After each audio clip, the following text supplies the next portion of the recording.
बिस्मिल्लाहिर्रहमानिर्रहीम। इस्लामी महफिल के प्यारे दोस्तों, अस्सलामु अलैकुम। हम उम्मीद करते हैं आप खैरियत से होंगे। आज की इस वीडियो में मैं आपके सामने एक बादशाह और एक वजीर का दिलचस्प वाकया बयान करूंगा। एक दफा का जिक्र है, एक बादशाह था जिसका एक वजीर भी था, जो बादशाह के हर काम में कहता था कि इसमें भलाई थी, चाहे नुकसान हो या फायदा। वो सबको दर्स देता था कि इसी में भलाई है। एक दिन अचानक बादशाह और उसके दुश्मनों के दरमियान जंग का ऐलान कर दिया गया। जंग के दौरान बादशाह की उंगली कट गई। बादशाह दर्द के मारे तड़प रहा था। जंग खत्म होने के बाद बादशाह का तबीब बादशाह का इलाज करने आ पहुंचा। तबीब ने बादशाह की उंगली पर पट्टी की और चला गया। बादशाह उदासी की हालत में बैठा था और सोच रहा था कि अफसोस, मेरी उंगली कट गई। इतने में बादशाह का वजीर बादशाह की इयादत करने आ पहुंचा और बादशाह से मुखातब होकर कहने लगा, बादशाह सलामत, आप परेशान मत हों, अल्लाह जो भी करता है बेहतर करता है। आपकी उंगली कटने में भी यकीनन आपकी ही कोई भलाई होगी। बस जैसे ही वजीर ने यह कहा कि बादशाह को शदीद गुस्सा आया और कहने लगा, ए बेवकूफ इंसान, मेरी उंगली कट गई है, मैं शदीद दर्द में मुब्तला हूँ और तुम मेरी सेहत याबी की दुआ मांगने की बजाय कह रहे हो कि अच्छा हुआ है कि मेरी उंगली कट गई। ज्यादा गुस्सा आने पर बादशाह ने जोर से अपने सिपाहियों को आवाज दी और हुक्म दिया कि ले जाओ इस पागल को, ताउम्र कैद कर दो। सिपाहियों ने वजीर को कैद खाने में डाल दिया।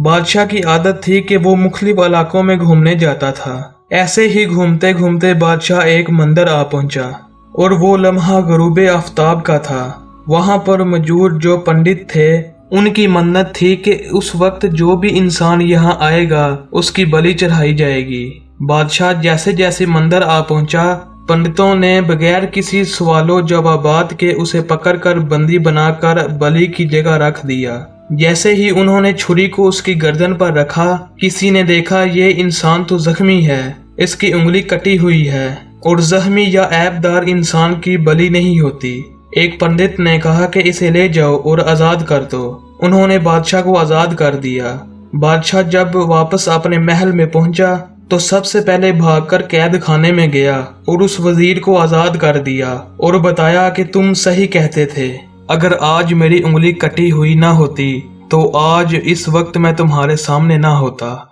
लेकिन एक बात बताओ, मैं जानता हूँ कि मेरी उंगली कटने से मेरी जान बच गई, लेकिन तुम्हारे कैद होने में क्या फायदा था। बस जैसे ही बादशाह ने ये सवाल वजीर से पूछा तो वजीर दस्ते अदब को जोड़ के अर्ज करने लगा, बादशाह सलामत, मेरे कैद होने में ये भलाई थी कि अगर मैं कैद नहीं होता तो आपके साथ होता, और अगर आपके साथ होता तो आपकी जगह मेरी बलि चढ़ाई जाती, क्योंकि मैं तो जख्मी नहीं था, मैं तो ऐबदार इंसान नहीं था। वो पंडित आपकी जगह मेरी बलि चढ़ा देते। ये बात सुनते ही बादशाह रोने लगा और कहने लगा, इस जमीन पे जो भी होता है अच्छे के लिए होता है। अल्लाह जो भी करता है सबके अच्छे के लिए करता है। तो प्यारे दोस्तों, यही थी आज की छोटी सी सबक आमोज कहानी। उम्मीद करता हूँ इस कहानी से आपको काफी सबक मिला होगा, और जो लोग इस बात से नावाकिफ थे कि अल्लाह जो भी करता है बेहतर करता है, उम्मीद है कि वो लोग भी समझ गए होंगे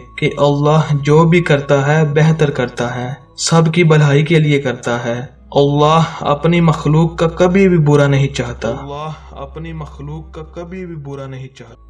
अगर आपको ये वीडियो अच्छी लगे तो वीडियो को लाइक करिए, चैनल को सब्सक्राइब करिए। मिलते हैं इंशाल्लाह अगली नई वीडियो के साथ। तब तक रखें अपना और अपने चाहने वालों का बहुत सा ख्याल। दीजिए इजाजत। अल्लाह हाफिज।